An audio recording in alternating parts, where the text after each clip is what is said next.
नमस्कार दोस्तों, ACF environment की अपनी छठी यूनिट का आज अपना लेक्चर है वाटर शेड मैनेजमेंट पर, यानी कि जल ग्रहण प्रबंधन।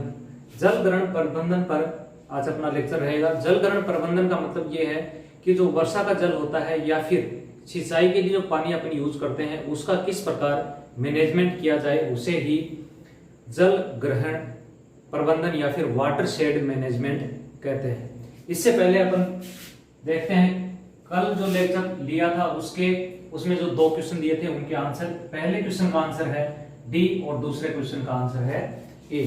पहले का आंसर डी और दूसरे क्वेश्चन का आंसर है ए।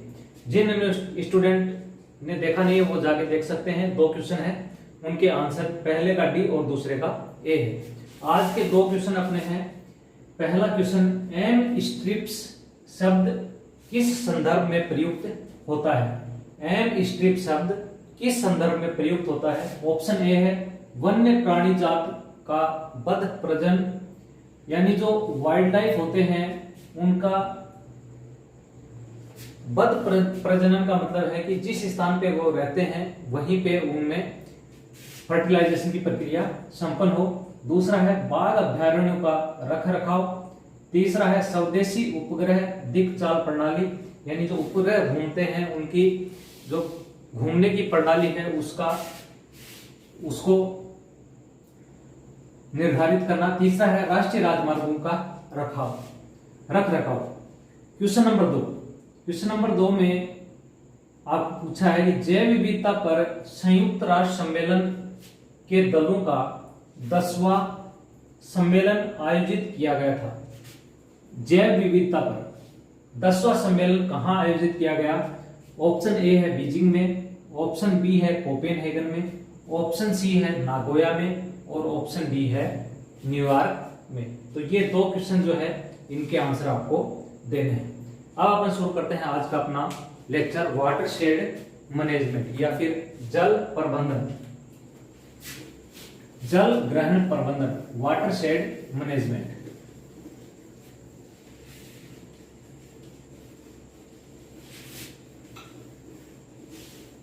वाटर शेड मैनेजमेंट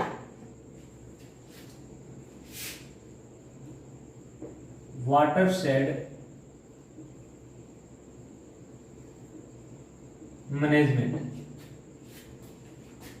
जल ग्रहण प्रबंधन।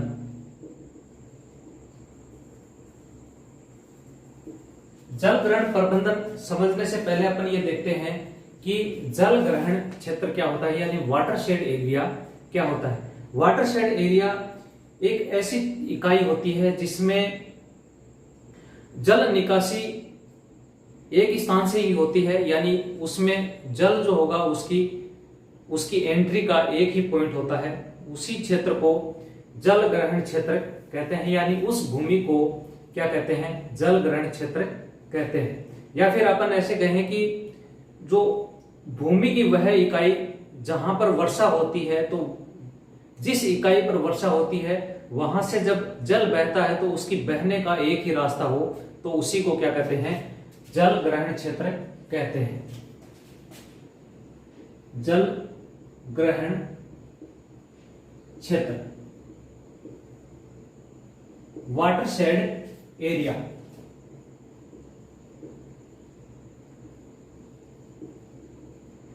वाटर शेड एरिया या फिर जल ग्रहण क्षेत्र, यह एक ऐसी इकाई होती है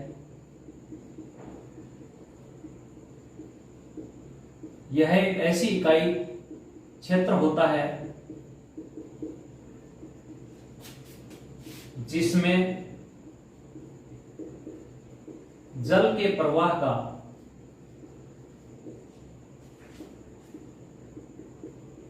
एक ही रास्ता होता है, अर्थात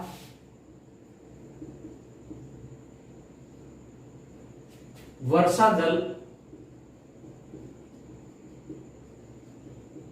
के ग्रहण का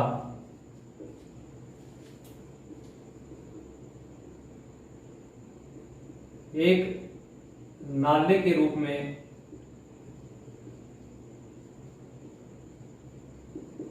प्रवाहित होना, तो जिस क्षेत्र से प्रवाहित होता है उसे जल ग्रहण क्षेत्र कहते हैं। यानी ये कोई एरिया है, इस एरिया में जब बारिश होती है तो यहां से इस एरिया से होता हुआ सारा पानी जब इस एरिया में पहुंचता है और जाके आगे इकट्ठा हो जाता है, तो इसी को, इस क्षेत्र को क्या कहते हैं, वाटरशेड एरिया कहते हैं, जल ग्रहण क्षेत्र कहते हैं। यानी ये जो क्षेत्र है यहां से जल को ग्रहण किया जाता है। तो इकाई क्षेत्र में जब वर्षा होती है तो पानी एक ही छोटे नाले से जब बहता है तो उसे क्या कहते हैं, जल ग्रहण क्षेत्र कहते हैं। कृषि के विकास के लिए या ग्रामीण क्षेत्रों में सिंचाई के विकास के लिए विकास की दो प्रमुख पद्धतियां काम में ली जाती हैं। दो प्रमुख पद्धतियां जो हैं वो प्रचलित हैं। इसमें पहली पद्धति है जल ग्रहण क्षेत्र विकास और दूसरा है सिंचित क्षेत्र विकास पद्धति। ग्रामीण या कृषि क्षेत्र के विकास हेतु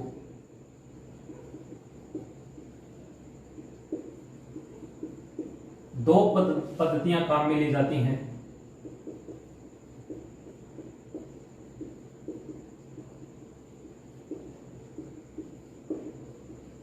पहला है जल ग्रहण क्षेत्र विकास, जल ग्रहण क्षेत्र विकास, और दूसरा है सिंचित क्षेत्र विकास पद्धति। ये दो पद्धतियां हैं जिनके द्वारा जल जो होता है उसका मैनेजमेंट किया जाता है। जल ग्रहण क्षेत्र विकास और दूसरा है सिंचित क्षेत्र विकास पद्धति। वाटरशेड डेवलपमेंट एरिया एंड एरियाड क्षेत्र डेवलपमेंट पद्धति, या फिर जो मेथड काम में लिया जाता है सिंचित एरिया के लिए। जल ग्रहण क्षेत्र विकास, जल ग्रहण क्षेत्र विकास जो है ये वर्षा पर आधारित उन क्षेत्रों में लागू किया जाता है जहां पर असमान वर्षा होती है, यानी समान वर्षा जहां पर नहीं होती है वहां पर जल ग्रहण क्षेत्र विकास कार्यक्रम लागू किया जाता है। वह क्षेत्र जहां पर असमान वर्षा होती है वहां पर जल ग्रहण क्षेत्र विकास लागू किया जाता है, और ये वर्षा पर आधारित क्षेत्र होता है। वर्षा पर आधारित क्षेत्र, वर्षा पर आधारित ये क्षेत्र होता है और इस क्षेत्र में असमान वर्षा होती है, इसलिए जल ग्रहण क्षेत्र का विकास किया जाता है। दूसरा है सिंचित क्षेत्र विकास पद्धति, जहां पर सिंचाई के पानी का प्रबंधन किया जाता है, यानी फसलों को जो सिंचाई का पानी अपन देते हैं तो उसके मैनेजमेंट के लिए सिंचित क्षेत्र विकास पद्धति काम में ली जाती है। जहां पर सिंचाई है तो पर्याप्त पानी हो,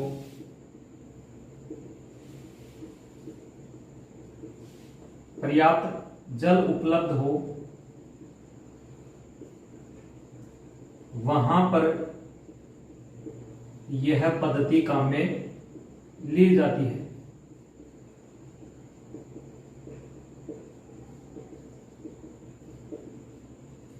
तो जल ग्रहण क्षेत्र विकास और दूसरा है सिंचित क्षेत्र विकास, इन दोनों के आधार पर ग्रामीण क्षेत्र और कृषि क्षेत्र जो है उनका डेवलपमेंट किया जाता है। तो पहले तो इसमें अपन ने देखा कि जल ग्रहण क्षेत्र क्या होता है, दूसरा अपन ने देखा कि कौन सी पद्धतियां जो है वो ग्रामीण और कृषि क्षेत्र में काम में ली जाती हैं। तो दो पद्धतियां हैं, जल ग्रहण क्षेत्र विकास और दूसरी है सिंचित क्षेत्र विकास पद्धति। अब बात करते हैं जल ग्रहण क्षेत्र के क्या लक्षण होने चाहिए, यानी किस क्षेत्र को अपन जल ग्रहण क्षेत्र की श्रेणी में रखते हैं।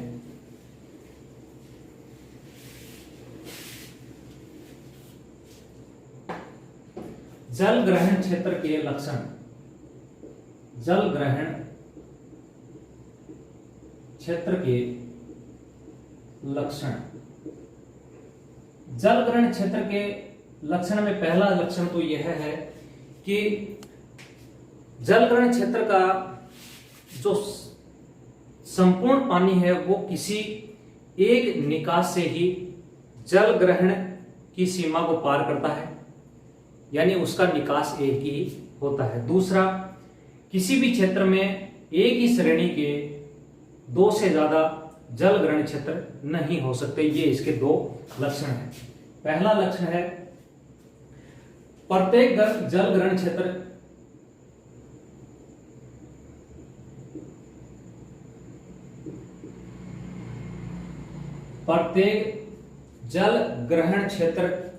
का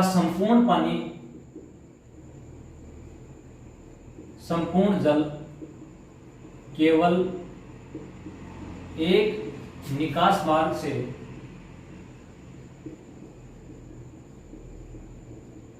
बाहर निकलता है।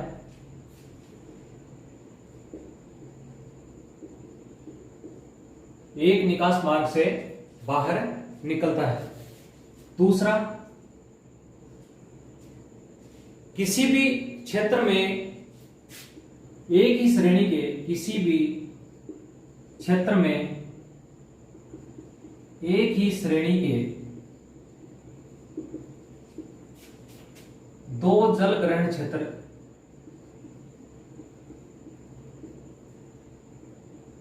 नहीं होते हैं, यानी किसी भी क्षेत्र में एक ही श्रेणी के का केवल एक जल ग्रहण क्षेत्र होता है, उससे ज्यादा जल ग्रहण क्षेत्र नहीं हो सकते। ये दो इसके जल ग्रहण क्षेत्र के लक्षण हैं। अब बात करते हैं जल ग्रहण की सीमा। जल ग्रहण क्षेत्र की सीमा यानी बाउंड्री लाइन क्या होनी चाहिए जल ग्रहण क्षेत्र की। पूरा का पूरा वह क्षेत्र जो जल धारा को पोषित करता है उसे जल ग्रहण क्षेत्र कहते हैं। पूरा का पूरा वह क्षेत्र जो जल धारा को पोषित करता है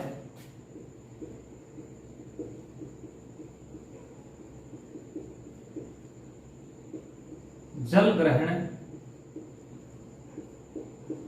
की सीमा कहलाता है। पूरा का पूरा वह क्षेत्र जो जल धारा को पोषित करता है जल ग्रहण की सीमा कहलाता है। यानी ये जो एरिया है, इस एरिया से जब बारिश होती है तो यहां से पानी निकलता है और इससे एक जल धारा का निर्माण होता है। तो ये पूरा एरिया जो इस जल धारा को पोषित करता है क्या कहलाता है? जल ग्रहण क्षेत्र की सीमा कहलाता है। उसे क्या कहते हैं? जल ग्रहण क्षेत्र की सीमा कहते हैं।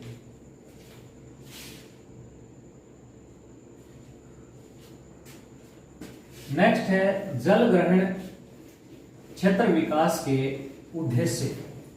किन उद्देश्यों को लेकर जल ग्रहण क्षेत्र जो है उसका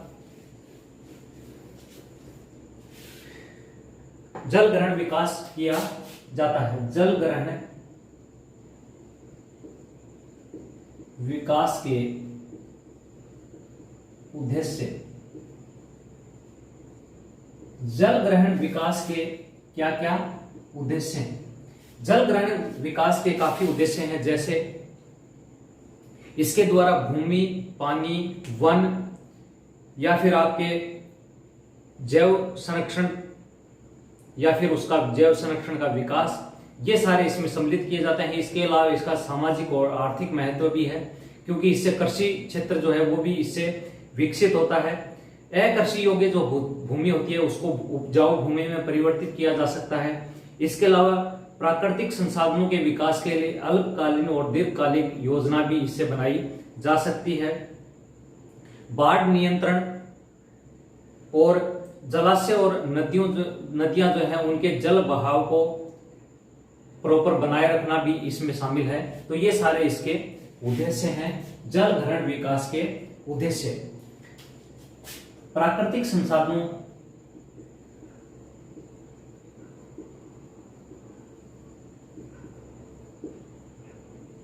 वन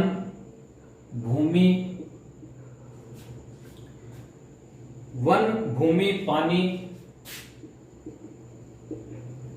का समुचित उपयोग करना,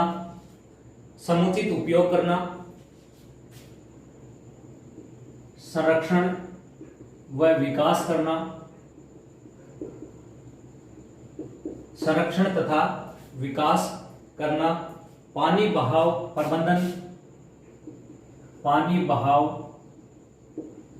प्रबंधन, मृदा कटाव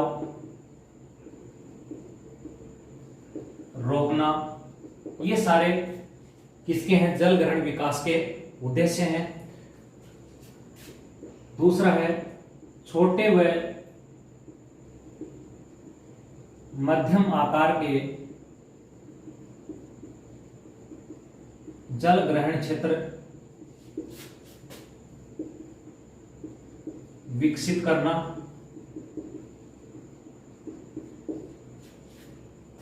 जल ग्रहण क्षेत्र विकसित करना और इनके द्वारा जल को संचित करना, जल को इसके द्वारा संचित करना। तीसरा है जल ग्रहण क्षेत्र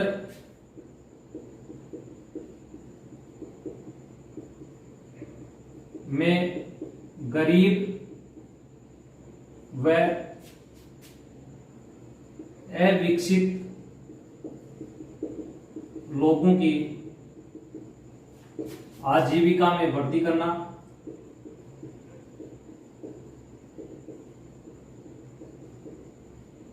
क्योंकि इससे सिंचित क्षेत्र जो है उसका विकास होगा और इससे कृषि का भी विकास होता है, इसलिए गरीब और अविकसित लोग जो है उनकी आजीविका में भी वृद्धि होती है। अकृषि योग्य भूमि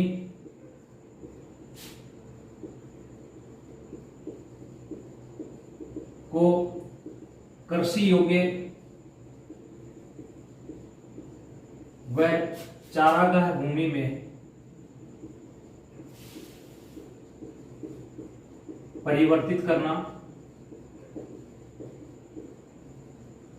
चारागाह भूमि में परिवर्तित करना, बाढ़ नियंत्रण,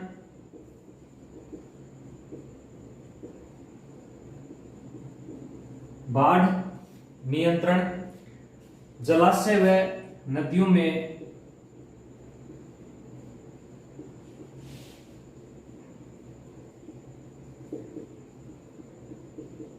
गाद नियंत्रण करना, भूगर्भिक जल का स्तर बढ़ाना, भूगर्भिक जल का स्तर बढ़ाना, वैज्ञानिक तकनीक से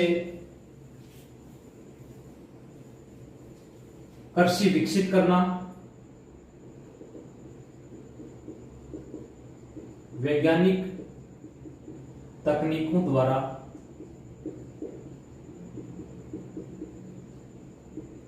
कृषि का विकास करना, जिसमें बागवानी कृषि, वानिकी कृषि सारी इसमें शामिल होती है। तो ये इसके जल ग्रहण विकास के मुख्य उद्देश्य हैं। मध्यम व छोटे आकार के जल ग्रहण क्षेत्र विकसित करना, जिससे जल को संचित किया जा सके और जल का उपयोग सिंचाई और पीने के पानी के लिए हो सके।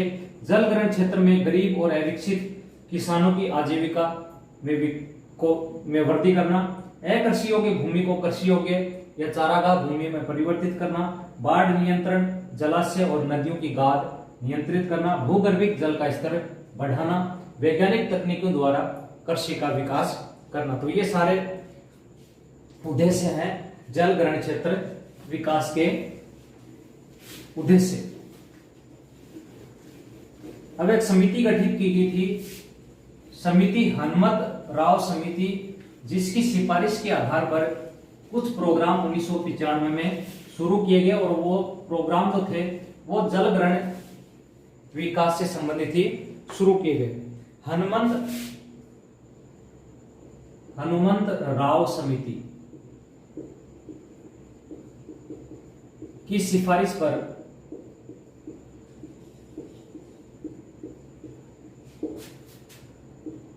जल ग्रहण विकास हेतु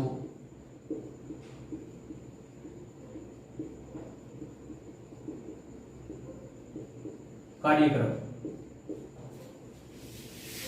जिसमें integrated water shed development programme, DPAP drought prone area programme, या फिर डीडीपी डेजर्ट डेवलपमेंट प्रोग्राम। तो ये जो प्रोग्राम है ये 1 अप्रैल 1995 को शुरू किए गए। Integrated water development programme, integrated water development programme, दूसरा है DPAP drought prone area project, drought prone area project, तीसरा है DDP desert development programme, desert development programme.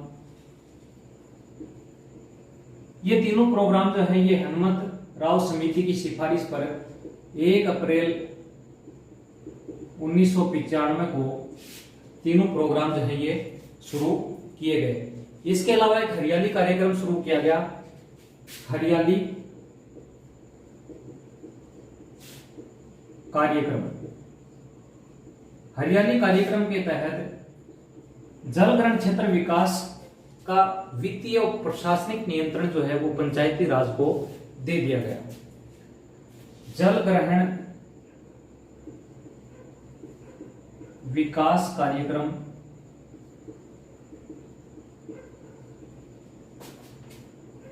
का वित्तीय व प्रशासनिक नियंत्रण पंचायती राज संस्थाओं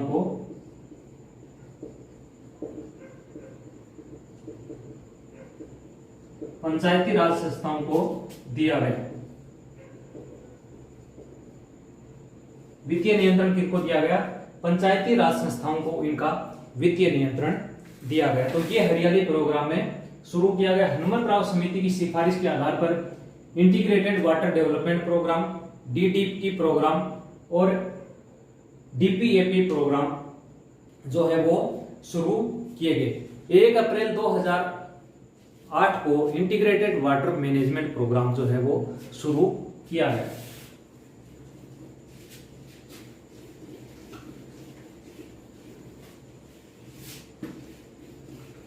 एक अप्रैल 2008 को इंटीग्रेटेड वाटर डेवलपमेंट प्रोग्राम शुरू किया गया। 1 अप्रैल 2008 को integrated water management programme, integrated water shade management programme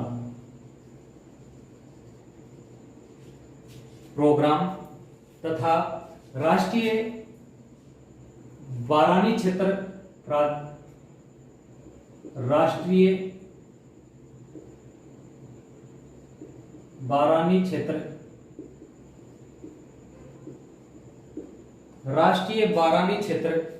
प्राधिकरण शुरू किया गया। राष्ट्रीय बारानी क्षेत्र प्राधिकरण का मतलब यह है कि ऐसी कृषि जो वर्षा पर आधारित होती है, जहां पर थोड़ा सूखा ज्यादा रहता है और वर्षा की मात्रा भी कम होती है, तो उस क्षेत्र में कृषि करने के लिए राष्ट्रीय बागवानी क्षेत्र प्राधिकरण शुरू की गई, इस क्षेत्र का विकास करने के लिए। इसके अलावा 1 अप्रैल 2008 को इंटीग्रेटेड वाटरशेड मैनेजमेंट प्रोग्राम जो है वो भी शुरू किया गया।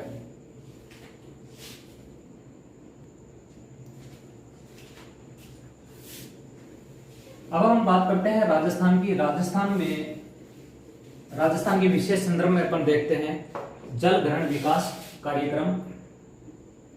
जल ग्रहण विकास कार्यक्रम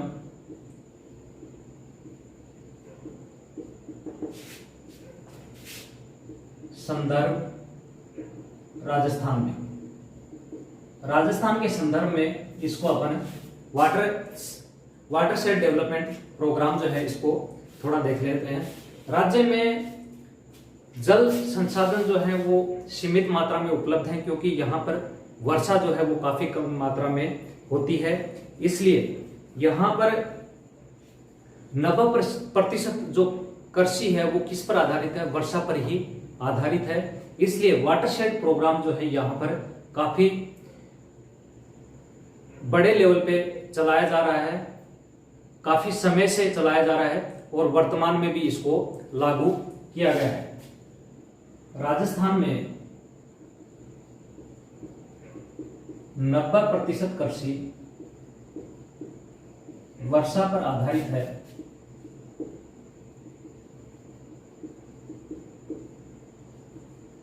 अतः जल ग्रहण विकास कार्यक्रम यहां शुरू किया गया है। इसलिए यह प्रोग्राम यहां पर शुरू किया गया। 1990-91 में जल ग्रहण विकास हेतु जल ग्रहण विकास एवं भू संरक्षण विभाग जल संरक्षण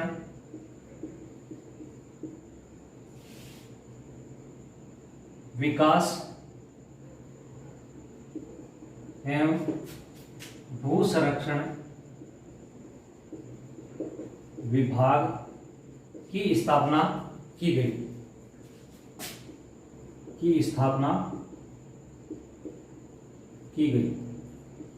1990-91 में इस विभाग की स्थापना की गई और इस विभाग की स्थापना का उद्देश्य था भारत सरकार द्वारा शुरू किए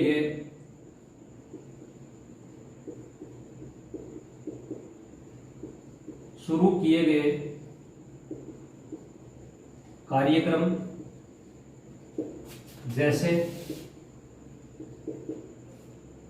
डीपीएपी सूखा संभावी क्षेत्र विकास कार्यक्रम, integrated water development programme, national water development programme. ये जितने भी प्रोग्राम हैं इनको त्वरित गति से लागू करने के लिए, शीघ्र लागू करने हेतु, शीघ्र व गति देने हेतु शुरू किया गया। इन प्रोग्राम को शुरू इस समय किया गया। 19 जून 2003 को इस विभाग का पंचायती राज विभाग को इसका प्रशासनिक नियंत्रण दिया गया। कब? 19 जून 2003 को विभाग का प्रशासनिक नियंत्रण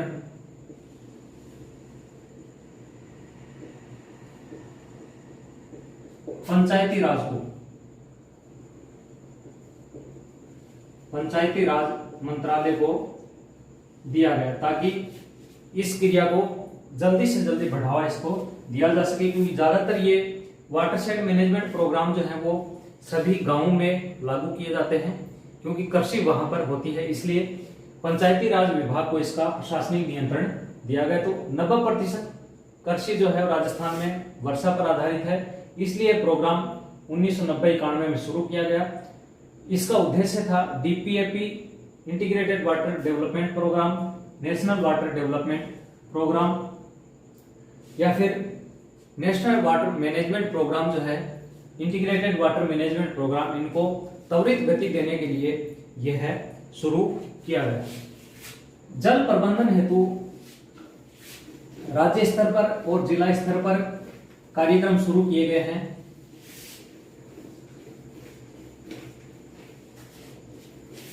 जल प्रबंधन हेतु राज्य स्तर पर राज्य स्तरीय नोडल एजेंसी, जल प्रबंधन हेतु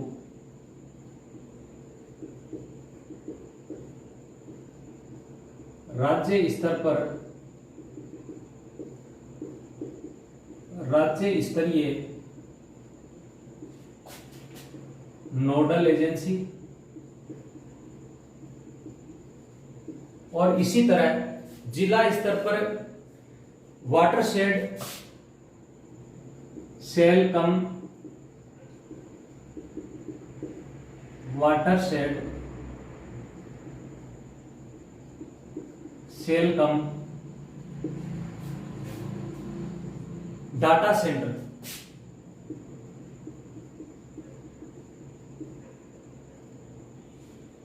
वाटरशेड सेल डाटा सेंटर शुरू किए गए। इसी प्रकार राज्य स्तर पर स्टेट लेवल नोडल एजेंसी शुरू की गई, स्टेट लेवल नोडल एजेंसी, और जिला स्तर पर watershed cell cum data centre शुरू किया गया। भारत सरकार द्वारा जारी समान मार्गदर्शन निर्देशिका जो है या समान मार्गदर्शी सिद्धांत जो 2008 और 2011 में इसको संशोधित किया गया, तो इसमें ये जो परियोजनाएं हैं वाटरशेड मैनेजमेंट की परियोजनाएं, इनको 4 वर्ष में कंप्लीट करने की योजना प्रस्तुत की गई। समान मार्गदर्शी सिद्धांत 2008 व संशोधित 2011 के तहत इंटीग्रेटेड वाटर मैनेजमेंट प्रोग्राम को 4 वर्ष में पूर्ण करने की सीमा निर्धारित की गई।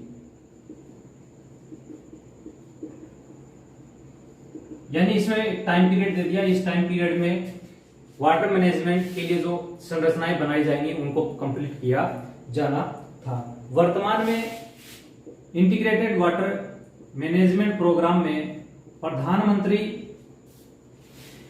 सिंचाई योजना जो है, प्रधानमंत्री कृषि सिंचाई योजना, कृषि सिंचाई योजना, इसको भी इसमें शामिल कर दिया गया है इंटीग्रेटेड वाटर मैनेजमेंट प्रोग्राम। इसमें वर्तमान में 60:40 में वित्तीय सहायता दी जाती है। 60% वित्त केंद्र देता है और 40% वित्त जो है वो राज्य देता है। पहले ये 90:10 था, लेकिन प्रधानमंत्री कृषि सिंचाई योजना को जब इसमें शामिल कर लिया गया तो यह अनुपात 60:40 वर्तमान में कर दिया है।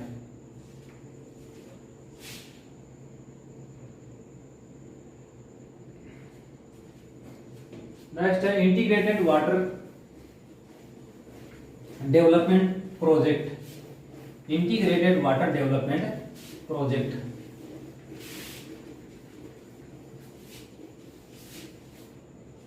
इंटीग्रेटेड वाटर डेवलपमेंट प्रोजेक्ट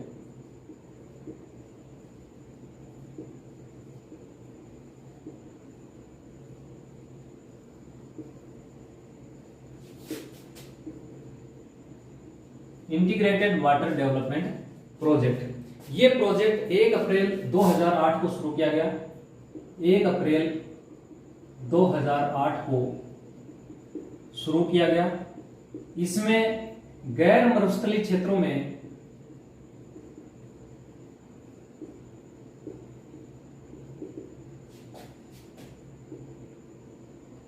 भूमि सुधार हेतु 12,000 रुपए प्रति हेक्टर, 12,000 प्रति हेक्टेयर, जबकि मरुस्थलीय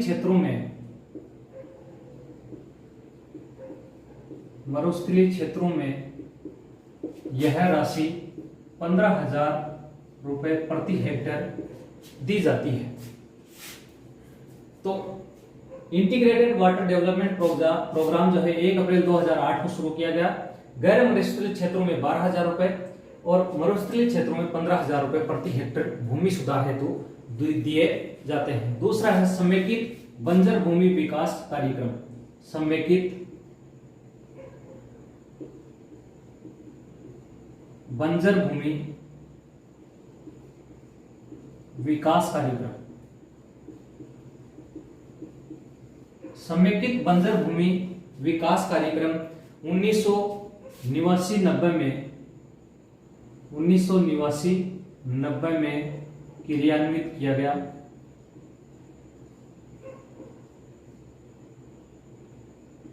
1989 में इसे क्रियान्वित किया गया। यह एक केंद्र प्रायोजित योजना है जिसमें बंजर भूमि जो है उसका विकास किया जाता है। इसी कार्यक्रम के तहत बंजर भूमि की एटलस जारी की गई है। बंजर भूमि एटलस। इस एटलस में बंजर भूमि के मानचित्र तैयार किए जाते हैं और 2003 में बंजर भूमि एटलस निर्माण कार्य शुरू हुआ, जिसे 2005 29.64% बंजर भूमि भारत में है। नेक्स्ट है आपके राष्ट्रीय जल ग्रहण विकास परियोजना।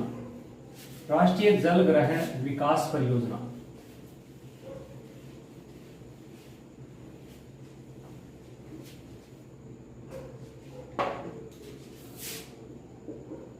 राष्ट्रीय जल ग्रहण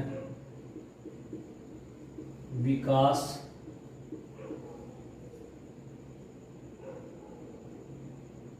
परियोजना।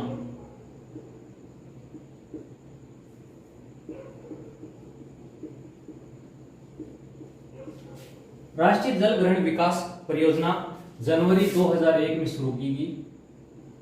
जनवरी 2001 में इसे शुरू किया गया। राष्ट्रीय जल ग्रहण विकास परियोजना यह एक केंद्र प्रायोजित परियोजना है जिसमें केंद्र का अंश 90%, राज्य का अंश 10% होता है। केंद्र प्रायोजित योजना जिसमें केंद्र अंश अनुपात राज्य अंश जो है वो 90:10 है। राष्ट्रीय जल ग्रहण विकास परियोजना का मुख्य उद्देश्य है बरानी क्षेत्र में अधिक से अधिक टिकाऊ कृषि को बढ़ावा देना और अधिक उत्पादन कृषि प्रणालियों को अपनाना। बारानी क्षेत्र में अधिक टिकाऊ कृषि को बढ़ावा देना और इसी क्षेत्र में कृषि उत्पादकता को बढ़ाना। कृषि उत्पादकता को इसी क्षेत्र में बढ़ाना। बारानी क्षेत्र में राष्ट्रीय जल ग्रहण विकास परियोजना के मुख्य उद्देश्य है। यह परियोजना 21 राजस्थान के 21 जिलों में लागू की गई है, यानी इसमें 21 जिले शामिल हैं। नेक्स्ट आपके है मुख्यमंत्री जल स्वावलंबन अभियान। मुख्यमंत्री जल स्वावलंबन अभियान। मुख्यमंत्री जल स्वावलंबन अभियान 27 जनवरी 2016 को झालावाड़ के गर्दनखेड़ी से इसको शुरू किया गया। इसमें 4 चरण में यह कार्यक्रम पूरा हुआ। पहले चरण में 3000 गांवों को लिया गया और 2020 तक 21000 गांवों में जो जल संग्रहण की इकाइयां थी उनको संरक्षित करना, उनका पुनरुद्धार करना या फिर नई संरचनाओं का निर्माण करना मुख्यमंत्री जल स्वावलंबन अभियान में शामिल था। मुख्यमंत्री जल स्वावलंबन अभियान, मुख्यमंत्री जल स्वावलंबन अभियान 27 जनवरी 2016 को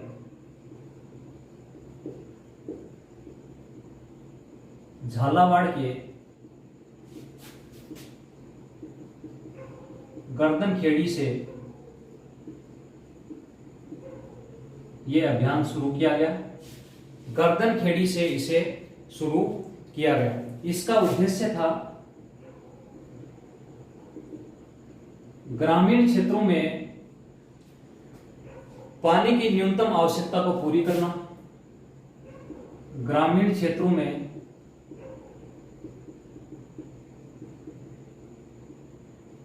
पानी की न्यूनतम आवश्यकता को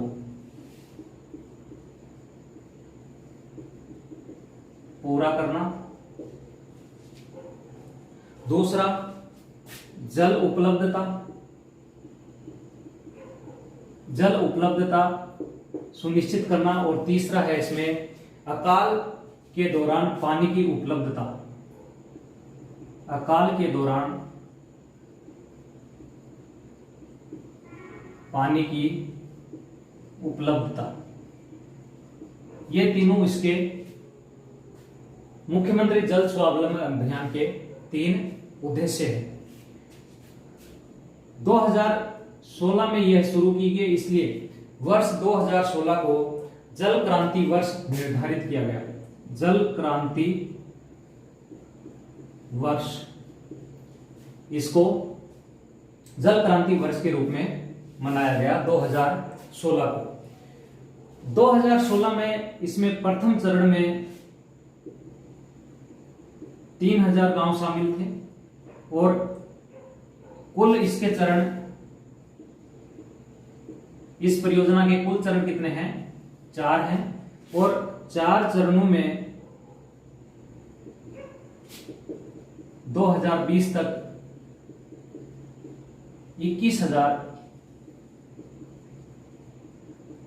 गांवों को शामिल करना।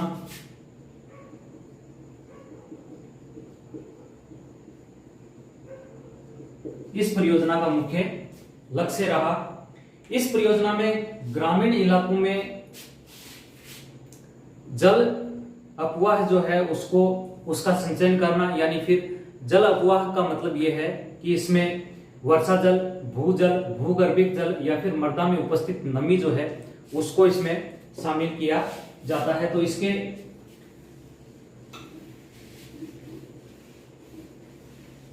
इस योजना के 4 संकल्पनाएं हैं।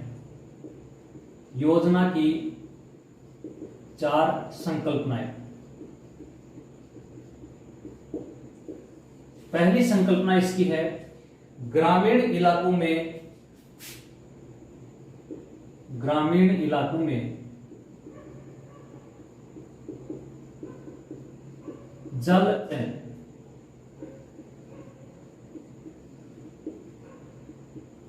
जल अपवाह का संचयन, जिसमें भूगर्भिक जल,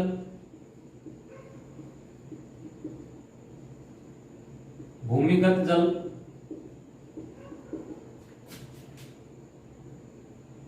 मृदा की नमी का संचयन करना है। मृदा की नमी का संचयन करना। दूसरा, इसमें जल ग्रहण क्षेत्र का विकास करना। तीसरा, जल का उचित उपयोग करना, जल का उचित उपयोग करना। और चौथा है नवीन व नवीकरणीय जल संरचनाओं का विकास करना, नवीन व नवीकरणीय जल संरचनाओं का